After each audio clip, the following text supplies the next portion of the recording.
This is the Mind of the Meanie. Here are your hosts, the Blue Meanie and Adam Barnard.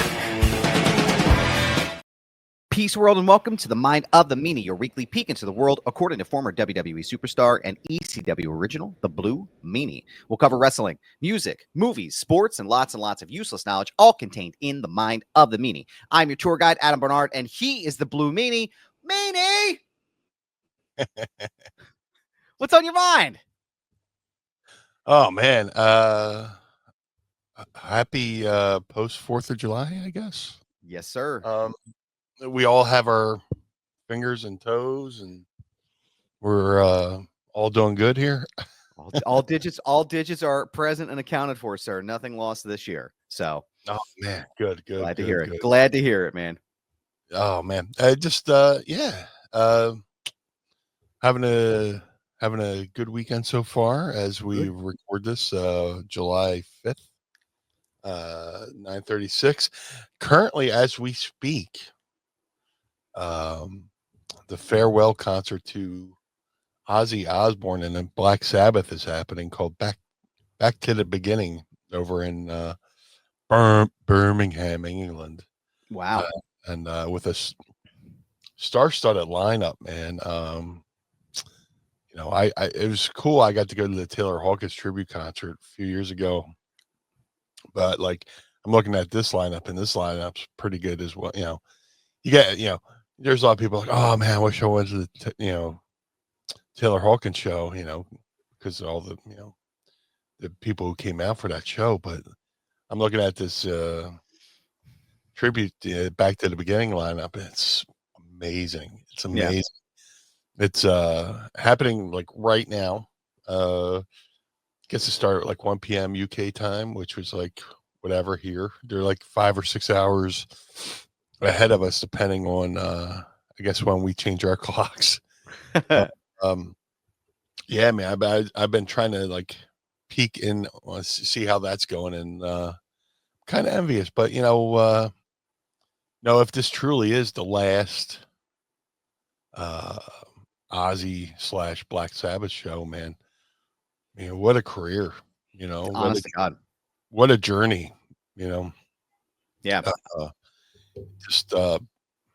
Man, talk about a career that spanned since the 60s, before I was born, and just still continuously putting out music. And he's done the Terry Funk thing where he's retired a couple times and come back and do what he does. But man, talk about a career Ozzy Osbourne's had. Seriously. I mean, look at this lineup too. It's let me see, Black Sabbath, obviously Ozzy, Metallica, Guns N' Roses, Slayer, Tool, Gojira, Alice in Chains, Hailstorm, Lamb of God, Anthrax, Mastodon, and Rival Sons. Holy shit. Yeah. That is a hell of a lineup, man. Yeah. Just I mean, to get that many heavy hitters, and I think each band's only playing like a half-hour set. Yeah. Which, I mean, when's the last time you ever saw like a band like Slayer play like a half-hour set, or Metallica play a half-hour set? But to get them all in to pay tribute to Ozzy and Sabbath, and it's talk about so much influence there. Yeah.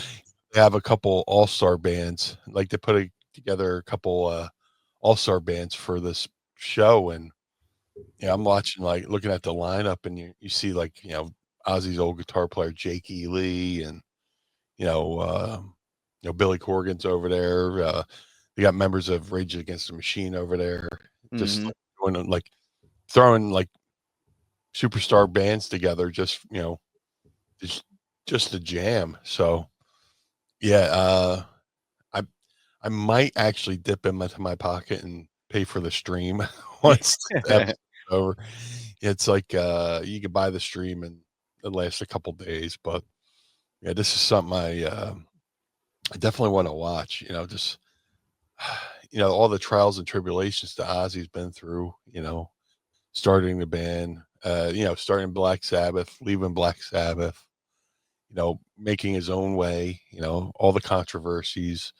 And then, going back to Sabbath, in the early aughts, early 2000s, and then you know, all that, you know, launching, you know, legendary guitar careers, you know, between Randy Rhoads and Zakk Wylde, and you know, just so many things he's done. Is how do you know, pay tribute in one day to that? But ultimately, it's about Black Sabbath as well, who basically were like the godfathers of heavy metal.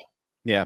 Yeah. Just, you know, somebody heard, you know, Tony Iommi's guitar and said it sounded like heavy metal crashing from the sky, and just you know, talk about a band that's influenced generations, and Real. in an era where you also had bands like Led Zeppelin and the Yeah. Rolling Stones, and you know, they just came after the Beatles a little bit. You know, Ozzy loved the Beatles, but Mm-hmm. you know, to come out in that golden era of music and still you know, be playing their last show today with the original members is astonishing. It's crazy, man. I wonder too. I was just sitting here reflecting about Ozzy, and I know that he had been diagnosed with Parkinson's. Like, I feel like it was like 20 years ago, wasn't it? Yeah. Or it was, and I wonder, is that why he's finally calling it quits? It's possible that I think that maybe the disease has progressed, but I mean, even for somebody as prolific as Ozzy and the life that he's had, you know, to still be able to go out there and perform is quite extraordinary, I must say. So Absolutely. And yeah, I totally forgot about the Parkinson's diagnosis. But and when he went to the they recently put him in the Rock and Roll Hall of Fame as a solo artist. And when he sang, he basically had to like he sat on the throne. Yeah. You know, for that show, and I'm assuming he's going to be doing the same for this show. Yeah. But you know, everything he's battled, and to still be here, yeah, is amazing. You know, you think about, you know, all the controversies, you know, biting the head off a bat, and hear all the lines about stories about the drugs, and you know, the rock and roll access, and to have survived. God knows if that stuff happened today. Imagine, you know, somebody biting the head off a bat today. Oh my God. In today's climate, you know, it'd be done before they started, you know? So, you know, God, holy shit. yeah, we'd feel like we'd have a whole new fucking pandemic from that point, you know, for Christ's sakes, man. Yeah, but Ozzy, man, what a career, you know. God. I'm huge Ozzy fan. I know I'm not going to be a poser, because I know there's people who are way more diehard than I am. You know, Van Halen's my number one, but you can't, you know, deny. Speaking of Van Halen, there was a story that just recently came out that you know, after, you know, Van Halen split with Sammy Hagar, they were talking about getting Ozzy into Van Halen. That's crazy. Yeah, and it's one of those crazy things where, you know, you know, Van Halen was definitely influenced by Sabbath, and you know, when they were a bar band doing covers in clubs, and you know, they, you know, would play Sabbath songs, but it was confirmed. You know, Alex brought it up, and then, you know, Sharon confirmed it. You know, it almost happened, but what the thing that blocked it was they had just come up with the concept for the Osbourne show, which kind of put the kibosh on, you know, Ozzy going into, you know, Van Halen. But I can only, you know, I imagine fantasy booking that, you know, hearing Ozzy singing "Running with the Devil," you know, and then, you know, hearing Eddie, you know, I'm sure they would have played Ozzy tunes and Sabbath tunes to hear, you know, Eddie play, you know, Crazy Train, or, you know, hear him play Iron Man. You know, it would have been amazing. But you know, if it's one of those butterfly effect things, you know, if Osbourne's TV show hadn't happened, you know, what would a Van Halen with Ozzy as the lead singer would have been, you know? I can't even imagine. I mean, we've talked about that before, where it's like, there's been a couple of people, even like, we've talked about Rage Against the Machine and like the ideas of people who were potentially supposed to be lead singers for Rage Against the Machine, right? Like Be Real from Cypress Hill. Like, I can't even imagine what that would have sounded like. I feel like that would have been the closest to Zach De La Roca as you could have possibly gotten, but I don't know. Here, Mass Sanity's in here as well. Welcome to the team here at Patreon, sir. By the way, Yes. Ozzy singing "Hot for Teacher" or "Jump" would be weird. I don't know. I think I'm about it, man. I don't know. I'd love to hear Ozzy sing "Mean Streets" or, and like I said, they would have, done a mashup, of Ozzy's hits, Black Sabbath, Van Halen, and then they probably could have written their own tunes as well. So, yeah, man, that would have been awesome. That would have been a crazy lineup there. Mass Entities here says, I saw Black Sabbath with Ozzy twice and with Dio once. We've probably talked about Dio before, but just because I'm curious, Blue Guy, what are your thoughts on Dio? Another amazing singer who probably didn't get the recognition he probably should have. Yeah. I mean, he did great and very respected, but like as far as mainstream, he probably could have, got a little bit more recognition there, as one of the top, rock singers. But apparently he's the guy who created the he was for the now many people claim to have done the devil horns thing, for heavy metal, but apparently Dio's the one who popularized it because, being Italian, he said, he had an Italian grandma that would put the maloicas on you with the maloicas. Yeah. That's hilarious. But yeah, there's a point I was going to make and it disappeared into the ether. Oh, they kind of did a super group with Rage where it was, I'm going to say it was Rage, a couple members of. Let me pull it up. I think they were called Prophets of Rage. Yep, I'm just pulling up the lineup right now because I want to make sure I have the right people. It's it was Tom Morello, Brad Wilk, and Tim Comerford from Rage, DJ Lord and Chuck D from Public Enemy, and then Be Real. Nice. And that was, holy shit, that was a hell of a lineup right there. They were together for like 3 or 4 years. That's crazy. There's some really good YouTube footage of that, like studio quality stuff that's out there. So yeah, they did one record together called, just studio albums called Prophets of Rage. Crazy, man. I think I almost saw them at some point in Trenton at whatever they want to call it now, the Tweeter convention, pool hall, bingo, whatever they want to call it, Arby's event. But I didn't end up going. But no, I mean, like I said, it's kind of amazing to see that Ozzy's still rocking the way that he is, and he's still able to, at least for now, carry himself. Mass Sanity says very few bands have had so much success with different singers. Black Sabbath and Van Halen are at the top of that list. Absolutely. Yeah. I can't imagine. It's hard to think about anybody else who's really had a good lead singer. I mean, what's crazy though, when I think about it is, I think Stone Temple Pilots is on, I think they're on their third lead singer now, right? Who is their new guy these days? Let me pull it up here while we're looking. I always want to say second because the guys from Stone Temple Pilots end up doing another band. They got another singer, but they changed their name to Talk Show at one point. Really? Yeah, and that album was good too. But as far as Stone Temple Pilots, I believe this might be their second under the name Stone Temple Pilots. But like that trio of the Leo brothers and Eric Kretz, the drummer. They've had 3 singers, one, 2 under Stone Temple Pilots and one under the album they did called Talk Show or something like that. So I'm looking here. It's actually, so Scott Weiland, as everyone should know, was the original lead singer. And then Chester Bennington from Linkin Park was the lead singer for a little bit. I forgot about that. And then now there's a new guy named Jeff Gutt, who is their new lead singer. So that is number 3. He was in a band called Dry Cell. I'm familiar with them.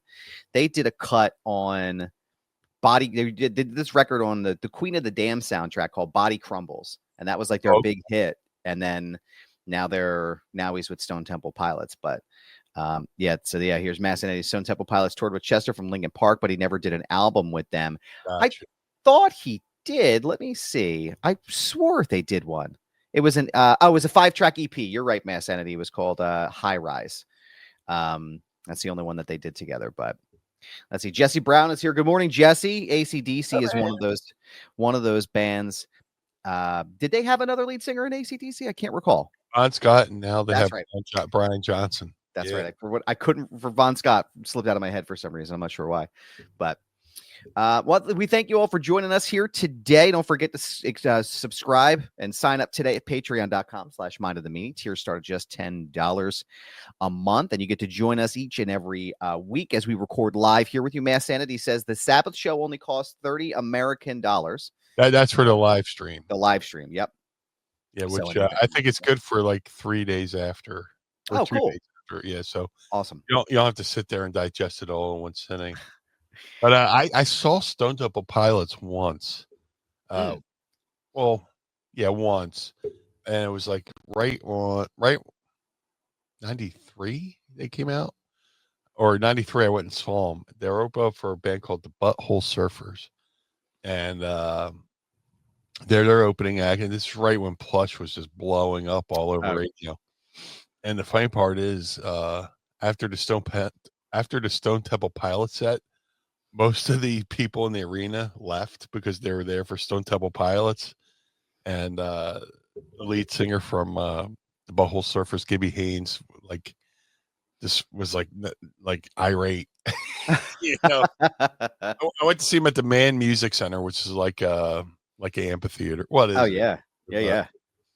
And Stone Temple Pilots comes on, plays their set. After that, half the building it just clears out. They're like, "Nah, we saw who we came to see," and it's like, Jesus. I was talking to Harry Slash, ECW's Harry Slash, the man who did all the ECW original tunes. He said he saw that same tour up in New York, and the exact same thing happened after Stone Temple Pilots. Oh man, finished their set. So, but Stone Temple Pilots, another great band. Mass Entity says I saw STP at the PNC Bank Arts Center. It was an incredible disaster. Oof. They came out an hour late. The crowd was furious. Every time Weiland tried to talk, the band started playing over him. Yeah, that was a legendary story, because I think Robin from the Howard Stern show was backstage or something like that. And there's like this reports of like Scott not wanting to come off the tour bus, and the band members just banging on his, "Hey, come on out, rock star," just banging on his tour bus to get him to leave or come out. And this is like, man, it's a shame. They're an amazing band, but Scott, Weiland, incredibly talented, but another guy we just had his demons. Yeah, it's a shame. And there's a really tragic Rolling Stone piece, I think it was, or an open letter that his ex-wife wrote after he died. And it's just like, man, that guy was really troubled. Really, it's quite awful. But the only thing I can think of, I was thinking about reflecting while we were talking about the concerts and stuff. The only time I've ever seen a mass exodus from a show was, so Method Man and Redman were on a bill together, and Ja Rule was the headliner. I don't know why Ja Rule was the headliner. Didn't make any sense to me, but irrespective of that, Ja Rule was the headliner. And so the crowd, the whole Electric Factory was packed for Method Man and Redman, right? Like everyone had seen them perform. They were fantastic. They were really good. And then once they were done, I swear to God, 60 to 70% of the crowd left. Like I've never seen anything like it before. They just all spilled out. Like everybody was leaving the Electric Factory. Well, it was in between a time. It was Electric Factory and Franklin Music Hall. I think they call it North 7 for a little bit. And nobody wanted to be there. I was like, oh wow, this is embarrassing, right? Yeah. But the only other story, and I think I may have told the story before, but the only other story I'm aware of, like what you were mentioning about Scott Weiland, was the riots that happened after, or that were supposed to happen at the Guns N' Roses show that were supposed to happen in Philadelphia. Yeah.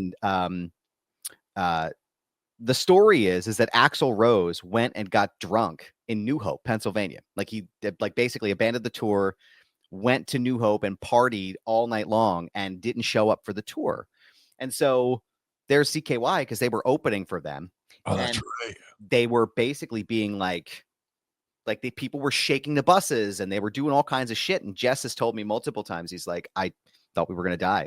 Like I thought they were going to murder us here. And, they eventually they were able to disperse those people. But I think that was the last time Guns N' Roses performed for a while. Yeah. For a little bit there. Yeah, I remember that. I was supposed to go to that show, but yeah. Sounds like a lot of people were, and then Axl decided, hey, I'm going to go hang out at John and Peter's in New Hope and enjoy that anyway. So, man, I was dude. Speaking of people spilling out, and it's kind of related. It's you just reminded me of another thing. So one of those beers, Bud Light or Miller Light or whatever, was having this contest called the Blind Date Contest, where they would take contest winners from around the country, fly them to a town, take them to a venue for a concert, but they don't know who the band who's playing. Oh, I remember this. Yeah. Forget which. And I went to I have a laminate for it, but so I didn't know about. Well, I knew they were doing one in Philly, and then I have a friend Scott who plays in a band called Bonehead, and he was opening up, and he was like, "Yeah, we're opening up for the Cult for that blind date thing at the Electric Factory. They're doing the Electric Factory." I'm a huge fan of the band The Cult, and my friend Joey from Swamp Candles was like, I go there, I check in, get my my tickets or whatever, my passes, and go in, and then I see my friend Joey from Swamp Candles. I'm like, cool, fucking awesome. He's like, yeah, we saw the Cult last night in New York, and we met Billy Duffy, the guitar player, afterwards, and he kind of hinted that they were doing the gig tonight, even though it was total kayfabe, total secret. Yeah. And I was like, oh man, that's awesome.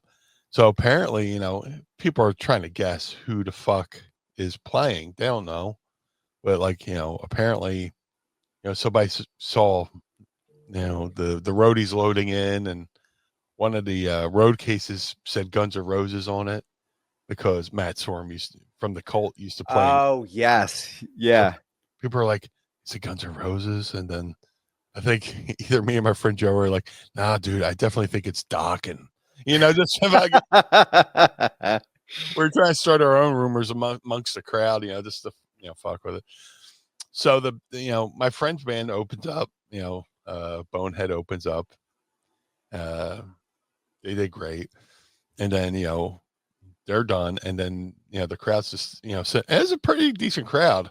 I never turned around to look, but pretty, you can feel it. And ladies and gentlemen, your blind date band is The Cult. And the crowd went, what? And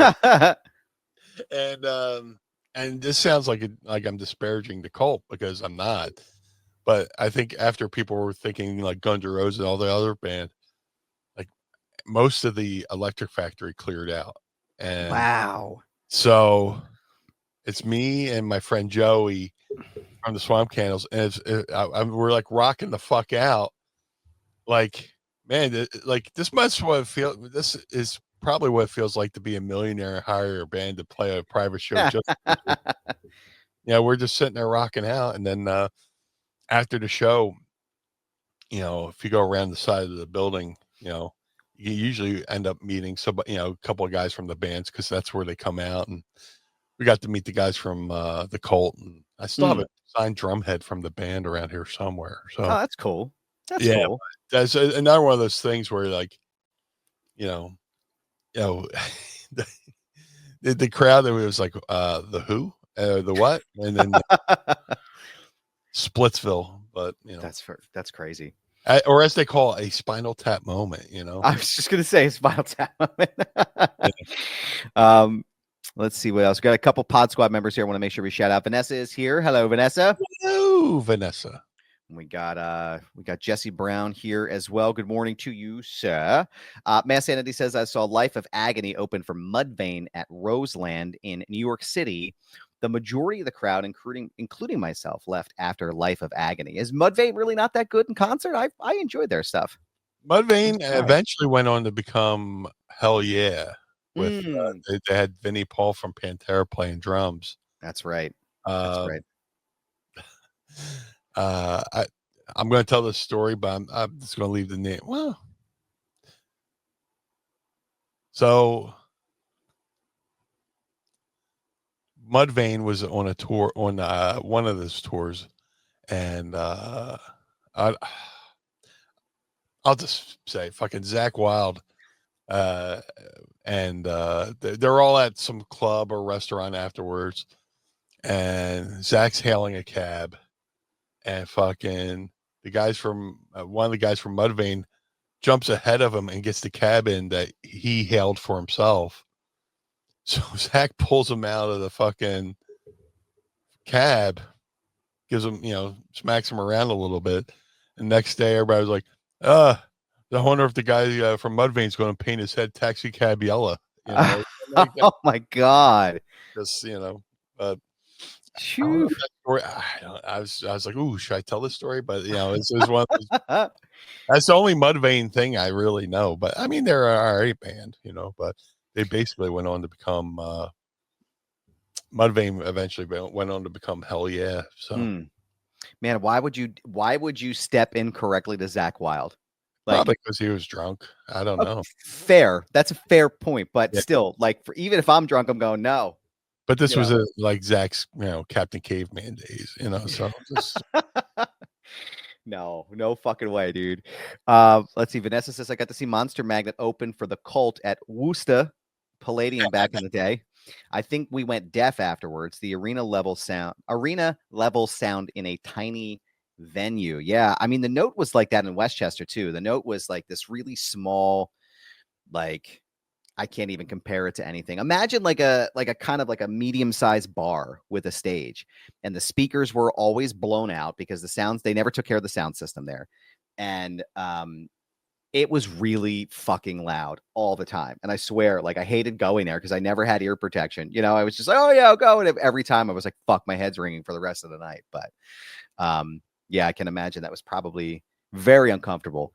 Jesse Brown says, is Axl Rose still banned from St. Louis? That's a good question. The legendary story of he saw somebody taping the show in the crowd and kept trying to get security to get that camera, and they wouldn't get the camera, so he just jumped in the crowd and punched the guy with the camera, took his camera, and then the band left the stage, which a riot ensued after that, and he had to go to court for all that. So I don't know if he's still banned, but I'm actually looking at it right now. The Riverport riot.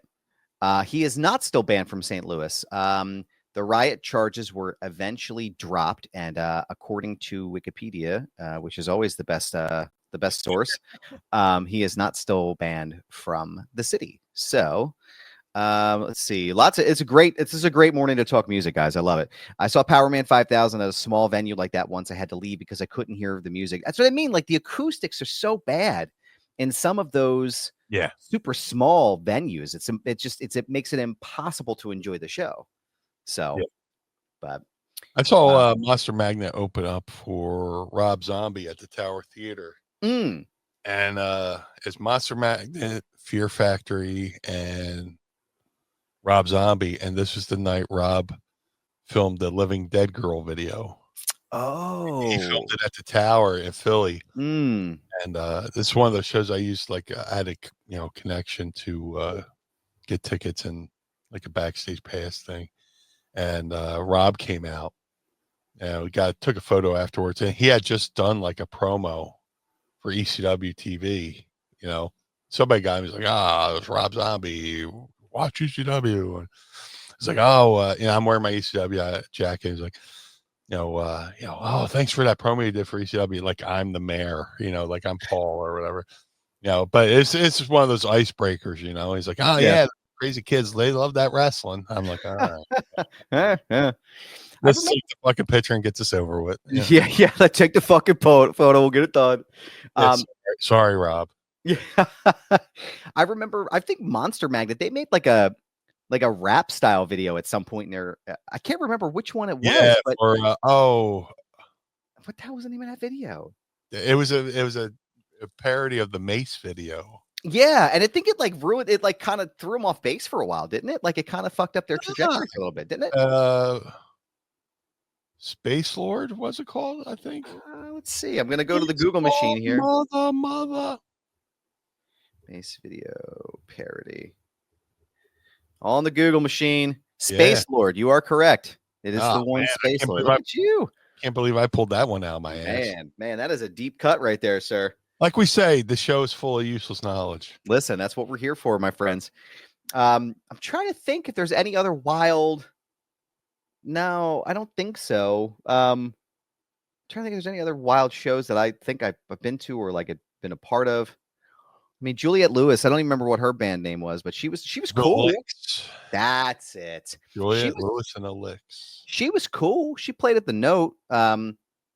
She was a great show. It was just she was all over the place, like just everything she would talk about. It's just a sweet woman. Now, Uncle Matt and the Shitbirds was a weird show. That's Bam's uncle, and they have during the show they have a leaf blower with toilet paper on the front of it, and they just shoot toilet paper all over the place. And at some point, they were like, "All right, guys, we need help cleaning this up," and they were like, "Good luck with that." They fucking went. I was like, "What the fuck, man?" But you could have expected that from a band like Uncle Matt and the Shitbirds. But you said that, and I could hear Bam's verse. Bam saying Shitbirds. Uncle Matt and the Shitbirds. Yep. Yeah. Oh my god. Monster Magnet. Jesse says Monster Magnet also did Jeff Hardy's music for a while. Yeah, that is correct. Or excuse me, Matt Hardy. I apologize. I mean, it's a Jeff. But speaking of Jeff and Matt Hardy, they were on Ariel Helwani recently, and I wanted to get your take on this. Jeff said that WWE had offered him a Hall of Fame induction, but he opted to wait until Matt was going to be inducted as well. And then apparently they also said that they wanted to potentially come back and do like a one final run with WWE. What do you think about the last like a retirement run for the Hardy Boys in WWE? I mean, it seems only fitting, right? Mm-hmm. They kind of got their notoriety working for WWE. I mean, they did a lot of stuff for WWE, whether it's doing enhancement work or I remember King of the Ring. They were the two guys opening the door for the King of the Ring, like when the competitors were coming down the aisle. You see a young Jeff Hardy working Razor Ramon. Yep. As a enhancement kid. But then they start finding their own way, and they're wearing the Daisy gear. As the young upstarts, and then they start going over to like the pants and the shirt, with the kick gear and stuff like that. And we would go on to become one of the most legendary tag teams in WWE history. Innovative, but the stuff they did with Edge, Christian, and the Dudleys, their fingerprints are all over the business now with, when it comes to, tables, ladders, and chairs matches and stuff like that. So it's respectful that Jeff would want to wait for his brother Matt, to go in as a team. Yeah. Obviously they could easily go in as single stars as well. So I would not be surprised if they were both, two-time inductees into the Hall of Fame. They kind of made the cameo when I believe it was the Hardys. No, I'm sorry. The Dudleys. Dudleys. Yeah, the Dudleys. Yeah. Went in and they brought up Edge, Christian, and the Hardys because basically those three teams, like they say when you win like a World Series or you win a Super Bowl, you walk together forever in history. Yeah. After those, TLC matches, those three teams are forever linked together in history. because they had 3 spectacular matches Mm-hmm. at WrestleMania, and hell, they went in and even made a pay-per-view named after TLC, Yeah. Yeah. But the Hardys, yeah, why not give them one more run, and have them work with some younger talent, and you know, uh, do business on the The way out. the way out, doing on the wind down, so Mm-hmm. to speak. If they are truly maybe winding down, who knows? Yeah. I know nothing.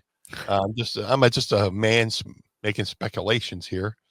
Um, but I love the Hardys. Mm-hmm. I went to WWE 98, and sharing the locker room with the Hardys, and we all, me, the Hardys, and Edge and Christian, all like kind of like into the same stuff, same music. I remember back when CD burners were like the big new hot craze thing, and you Mm-hmm. can make your own CDs. I was making we're all into the band Pearl Jam, so we're all into Pearl Jam, and I was like making like mix Pearl Jam CDs. I would give it to them. I remember the one day they're like, like a week later, like, yo, we're still listening to that Pearl Jam thing on the roads. So like, compliment me on the ring is one thing, but compliment me on my mixtape or my mix CD was another high compliment. Absolutely. Which Absolutely. Compliments to the chef, of course. Yes. I think I still have my copy. I made like a custom art for it and all this stuff, and I think I kept the CD just for prosperity. That's Even though it's basically just a beer coaster at this point.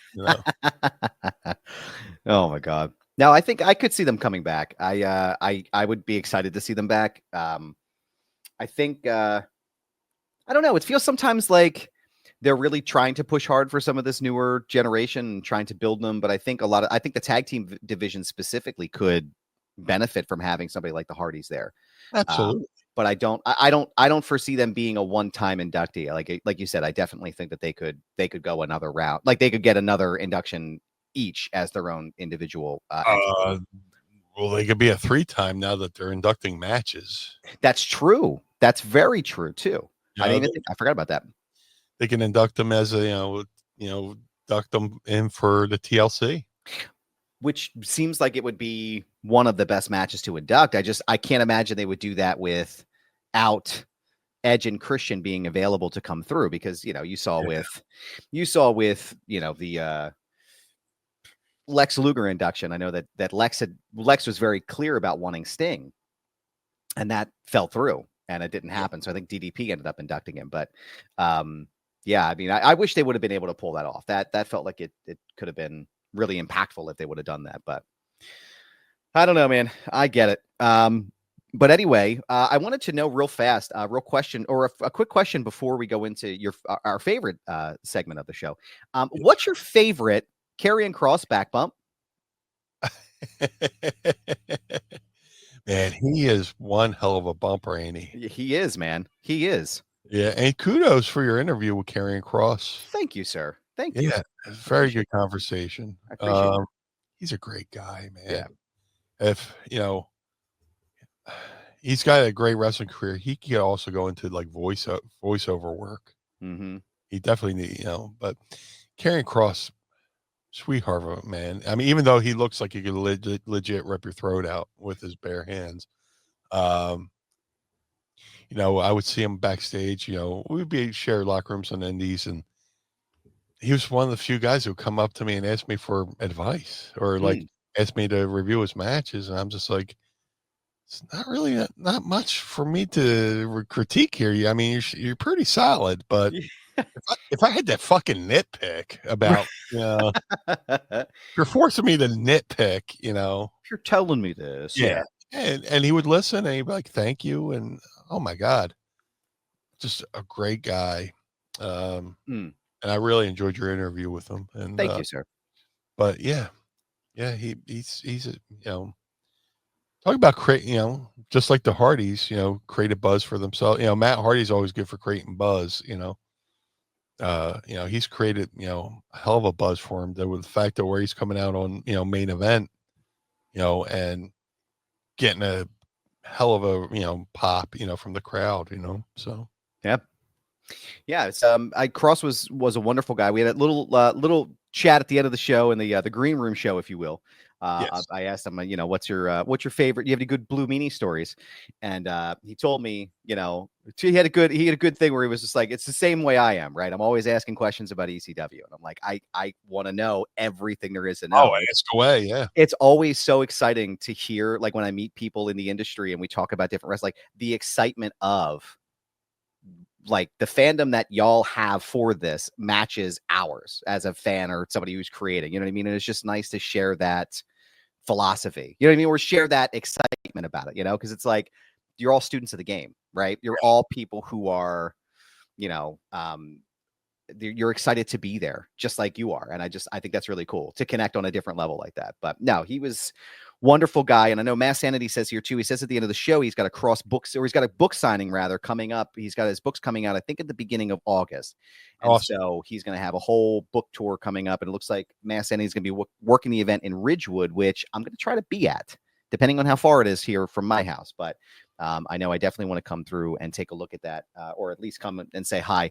But in case you didn't get a chance to check it out, go to foundationradio.net, and the video and the audio are up now, and I'll link it in the show notes as well. But yeah, he loved it, man. That little clip about him talking about back bumps, like ricocheted across the internet. And he says some of the guys in the back were saying they wanted him to bump like Shawn Michaels did with Hulk Hogan in their match together. And I think that would be, I don't know what I would do if I saw Kross bumping like that, but yeah, I don't know either. I had to think that Shawn Michaels match is where he's bumping. He's kind of like, I don't know if he was making light of Hogan or, I don't know. I don't know if he's, I don't know if his way of bumping, I don't know if Shawn Michaels' way of bumping in that match with Hogan was a way of mocking Hogan, but I don't know.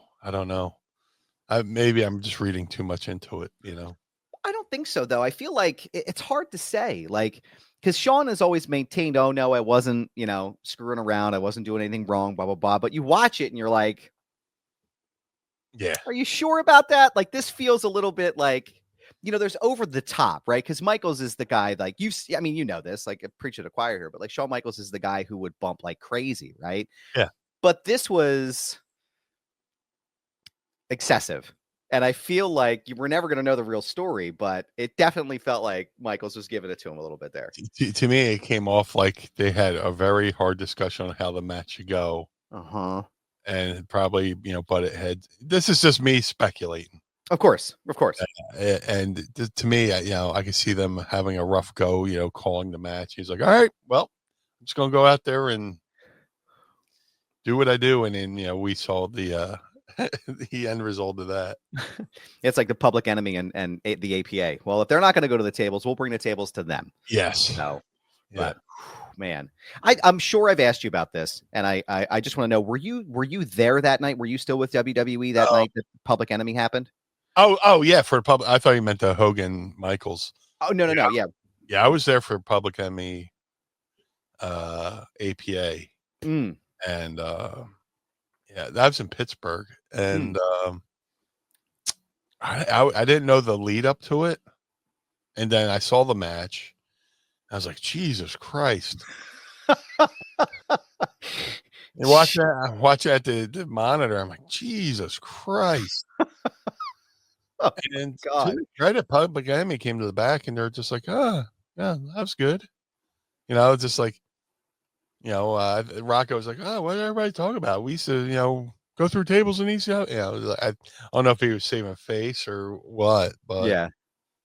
I guess maybe they assume like maybe like people watching were like, oh, well, it's like the ECW style coming to WWE kind of thing, right? But I remember watching that and just being like, something feels feels off here. Yeah, I wasn't aware of the whole. We're not going to do that finish. Saying that in the gorilla position, I didn't know that any of that happened until later, and I'm just watching that match like, what the hell? I could just imagine, like, I could picture you guys watching in Gorilla, just kind of like staring at each other like, is this happening right now? Like that's the visual I have with this, but Oh, it's brutal. oof. But speaking of something that's not brutal, something that is brutal right now is the sun beaten and giving my pit sweat here. It's a question, really. It's a question I think of each and every week. I know. Are you ready to ask Meanie? I would love to. I'm excited to ask Meanie anything. Ask me something. Don't forget to tweet us your questions using the hashtag AskMeanie or drop them in the comments to our show, and we will ask them each and every week. Meanie, what you sipping on, brother? This has been a favorite for the last couple of weeks. I got a Polar Raspberry Lime. Cool. And I have my cheap shit from Aldi. I got my Sparkling Frost pink grapefruit right here. So go ahead and we're gonna twist these open here. 3, 2, 1. Yo, yeah. There she is. Couldn't get that sucker open for a second. That's a good proper Sandmaning there. Gave me a little spritz out of the top of the bottle there. That was nice. Spritz on my tits. Yeah. Pinkies up. Yep. Hope I missed my lip there. Guys got a little. All these Patreon viewers got a little show here. Got a little bit of a dribble drabble going on. That's nice for you guys. Good for you.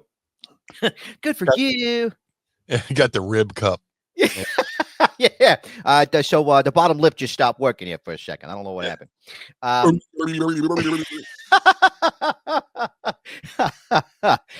Mass Sanity says, do you think Ozzy had any clue who the British Bulldogs were at WrestleMania 2?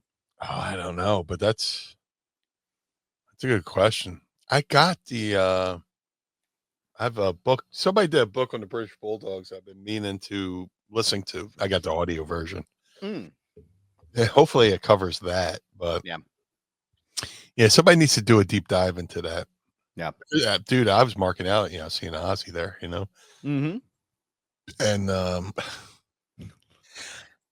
was me and Mrs. Meanie I could say it now because people forget by the time next year's Halloween come around. For Halloween, we were going to do Captain Lou and WrestleMania 2 Ozzy. She was going to be WrestleMania 2 Ozzy. I was going to be Captain Lou, but she scrapped that. She's like, "Oh, what if people don't get it?" I was like, yeah. But I think people will got it. I think so. Sorry, I had to get that one out there. I apologize. A little seltzer kiss for y'all. Bring it up again. We'll vote on it. How many? I felt like David Spade there for a second. How many CD books did you have? I had 2 full of them, and just about anything and everything. I still have a bunch of CD books. Just, whether it's, I still have like CDs I owned, and then CDs, mixed CDs I made, like burnt CDs.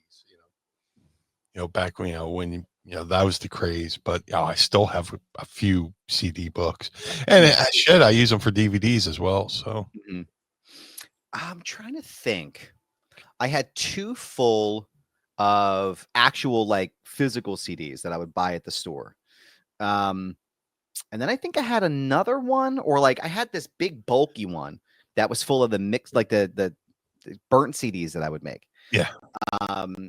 And I had them in the backseat of my car. I had this Hawaiian tropical green 1995 Geo Prism, which was my first car.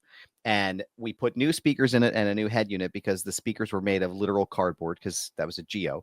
And that thing was fucking ridiculous. I couldn't put the sub in it. The engine blew before I could put the subwoofer in it. But my next car, I had the subs and everything else. And we used to fucking flip them back and forth, man. I had everything from Methods of Mayhem to fucking Tupac to, I'm trying to think of another obscure band that I had in there. I don't know. Like I had everything. Goo Goo Dolls. Like we had all that shit. Like I just to pick Keith Sweat. Like it would depend on your mood, right? Like you can't, you can't pick up the ladies listening to,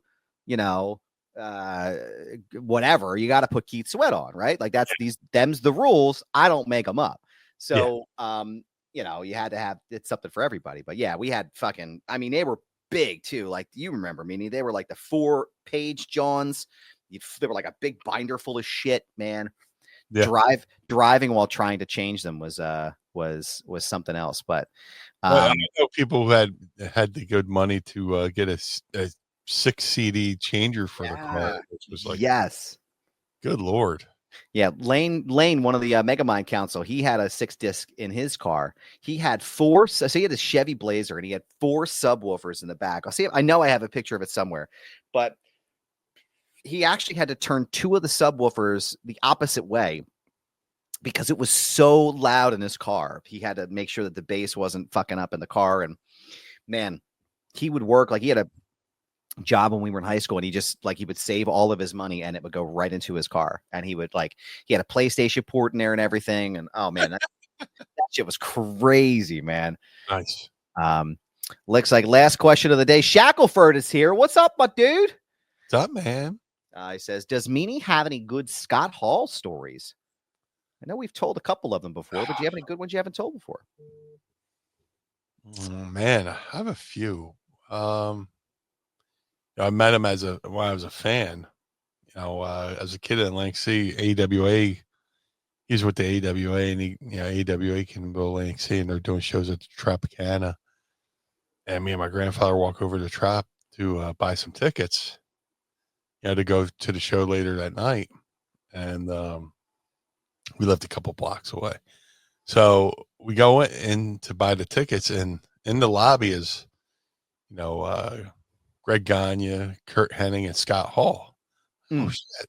So they had flyers for the show on the counter where you check in. So I get one, and I go up to Kurt Hennig. He signs my flyer. I go over to Scott Hall. He signs my flyer. I look at Greg Gagne, go, and walk away. And Kurt and Scott. It wasn't like a diss thing because I already had Greg Gagne's autograph. I was like, oh no, I already have your autograph. I walked away, but they took it as me going, oh no, I'm good. But then that is hilarious. Getting in the business, as I went back to ECW as Skinny Meanie, and Scott did a couple shows for ECW up in upstate New York, and I went up, shook his hand, and he's like, "Hey, how you doing?" And he just, I was like, "Oh, okay." And he came back. He's like, "Dude, I didn't realize you're the Blue Meanie." And I was like, "Dude, I thought you were kind of mad at me for the whole BWO thing." And he was like, "No." And that's where he would tell me the story. After a WCW show, the guys would go find a bar and put wrestling on TV, and they found ECW on TV, and oh, that's amazing. Saw the BWO, and Scott was like, "Well, if it's the Blue World Order and he's supposed to be me, then I should be the leader of the NWO," kind of thing, just to rip the other guys, Yeah. Scott was always good to me, he's a good dude, Like I said, I've heard nothing but good things about Scott. So, and I know that my experience was great with Scott when I met him. That was oh Christ, I think that was 10 years ago this year, or no, next year maybe. Me and my brothers, we drove to there's a convention in Pittsburgh called Steel City Con, and it's one of my favorites. And Scott Hall and Kevin Nash were there, and the Outsiders were we had groups when we were younger, right? That we loved, right? It was the NWO, it was the BWO. And it was D-Generation X, and we had all our little pockets and stuff, right? And my brothers and I were always if we ever get a chance to meet Hall and Nash, we got to go, right? So we're okay, well, the 4-hour drive to Pittsburgh's nothing, right? So we drive out there and we get there, and we're there early, and there's Scott Hall just kind of sitting by himself, getting ready to sign. I think the convention floor had just opened, Nash wasn't even there yet, and I think he was getting himself set up. And my older brother Matthew has no fear of pretty much anything, right? He just walks up to anybody and does pretty much anything. And he just walks right up to Scott Hall and just starts talking to him. And so Scott, they start conversing. So me and David, my little brother, we walk over, and we stood there for, I would say, probably 15 minutes chatting with him, about WCW and WWE and, all different kinds of stuff, like the NWO formation and Hogan and everything else. So then Nash walks over, probably 3 or 4 minutes into the conversation. So then he pulls, he's like, "Hey, Kev, look, talking to these guys." So then the 5 of us are just bullshitting for 15 minutes, right? probably about 5 minutes into the conversation after Nash showed up, the security guard comes over and tries to like, okay, guys, go. And Scott's like, oh, no, man. These guys are fine. It's like, there's nobody else fucking here yet. He's like, leave them alone. These guys are fine, right? So he just like kind of let us chat with him for, I don't know, 15 minutes and, him and Nash. And so we bought the photo op and stuff. And then after, we went up as we're coming, he's like, oh, there's our guys, they're dapping us up and shit. It was like a top tier experience. And That's awesome. That's one of like I remember when he passed, like that was one of the things that really stuck out to me the most was just like, this guy really like let us just be there, just exist. Right. And he was excited for us to be there and to talk to him. And it just like, it elevated my already like love for the two of them even more. And it was just like, these guys are fucking great. And Jesse Brown says, Ken confirm Nash is a laid back, cool motherfucker. Yes, he is, man. That dude, nothing rattles that dude.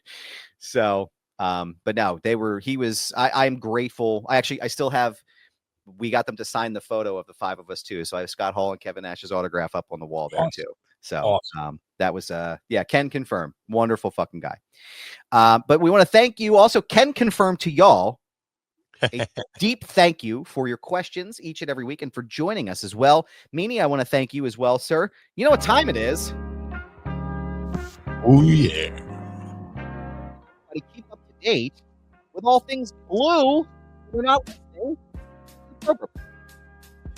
If you would like to follow the Blue Meanie on all forms of social media, Facebook, Twitter, Instagram, at Blue Meanie BWO on all forms of social media.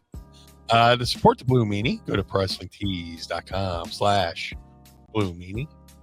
To support Mind of Me, go to ProWrestlingTees.com/Mind of the Meanie. MadCatBeardCare.com, get the Blue Spruce Beard Oil or Balm.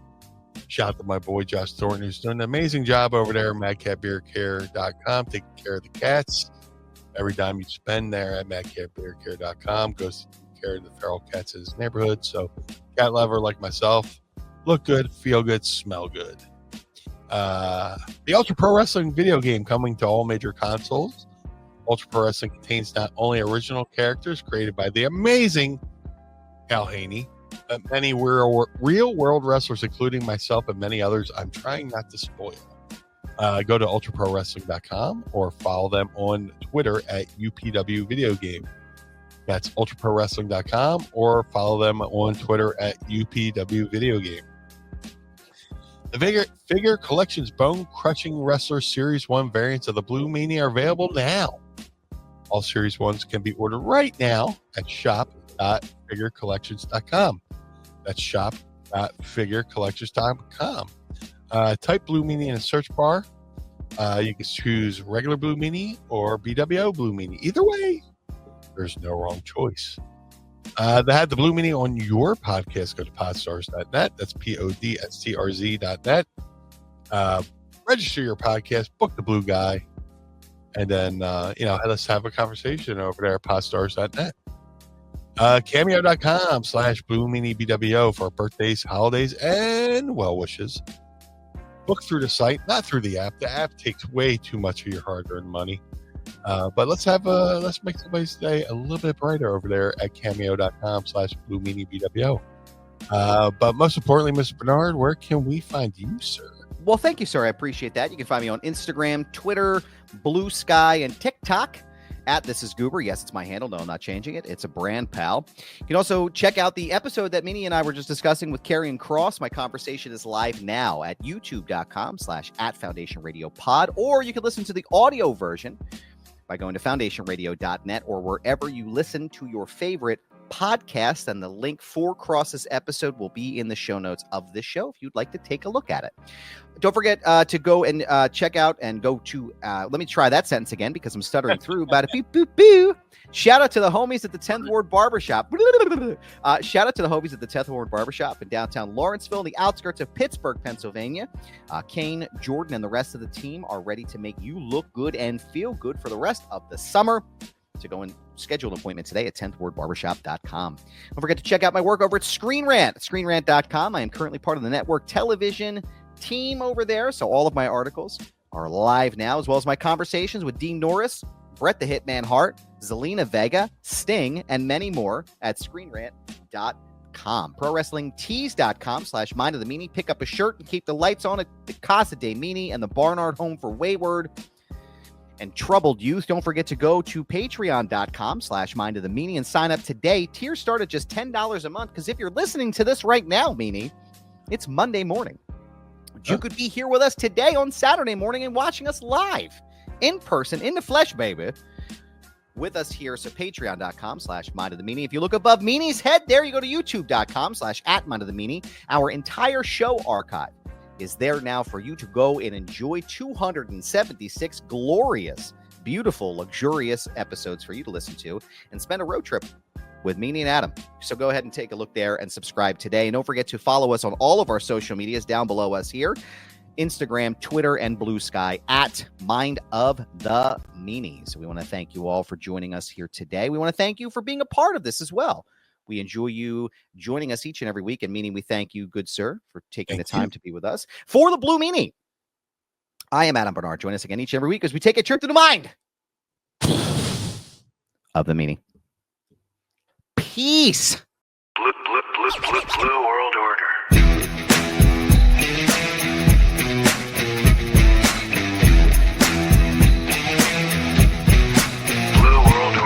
This episode of Mind of the Meanie is hosted and executively produced by the Blue Meanie and Adam Barnard. It was mixed and engineered by Carl Pinnell. Additional narration is provided by the executive voice, Sam Krebs. That's me.